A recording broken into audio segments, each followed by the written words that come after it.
है।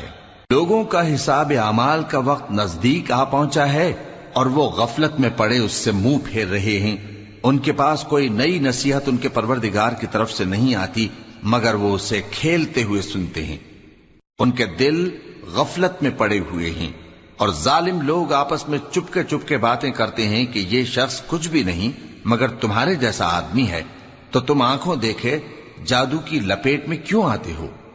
पैगंबर सल्लल्लाहु अलैहि वसल्लम ने कहा कि जो बात आसमान और जमीन में कही जाती है मेरा परवरदिगार उसे जानता है और वो सुनने वाला है, जानने वाला है। बल्कि जालिम कहने लगे कि ये कुरान परेशान बातें हैं जो ख्वाब में देख ली हैं।